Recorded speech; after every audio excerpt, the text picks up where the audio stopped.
संबंध पुष्ट कैसे होता है? बोले साधु संग से। मीरा जी भी यही कहते हैं कि रात दिन संतों का संग करके ये प्रेम बेली जो बोई, तो उस प्रेम बेली में जो अनन्य फल लगा वो मेरे तो गिरधर गोपाल, दूसरों में कोई। दूसरी बात, पहली बात साधु संग करना है। साधु संग किसे कहते हैं? जिसके संग से भजन बढ़ने लगे, भगवत कथा सुनने को मिले, भगवत अनुराग बढ़े, भगवान नाम कीर्तन, भगवत लीला गायन श्रवण, ये साधु संग।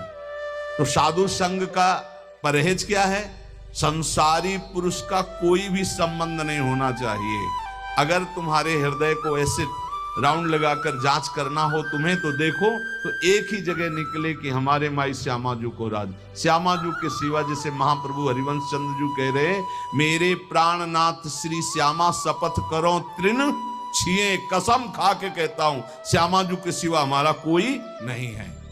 ये बात नहीं।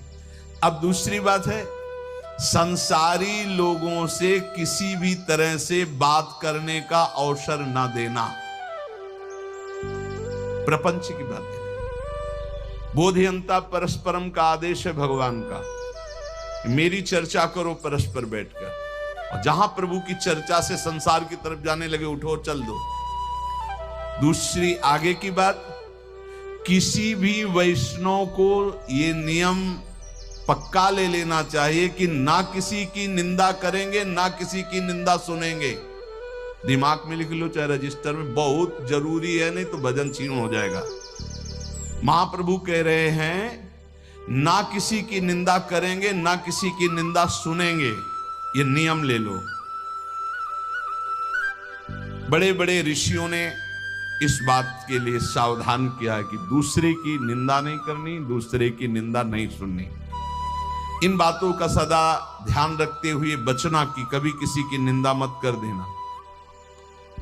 दूसरों के गुण दोषों का कथन करने वाला उपासक बहुत बुरी तरह भ्रष्ट हो जाता है। यदि कुछ कहना है तो कृष्ण चर्चा करो, भगवत चर्चा करो, कभी किसी की चर्चा मत करो, प्रभु की चर्चा के सिवा, नहीं तो निंदा होने लगेगी, अपराध बन जाएगा। डरो तब सुख हरिवंश गुण नाम रसना रटत, और बहुवचन अति दुखदानी। कोई कितना भी अवगुणी हो, उसके अवगुणों की चर्चा मत करो। तुम्हें तो अपना हृदय निर्मल करना है। तेरे भावे जो करे भलो बुरो संसार, नारायण तू बैठ के अपनो भवन बुहार। देखो ध्यान से सुनना।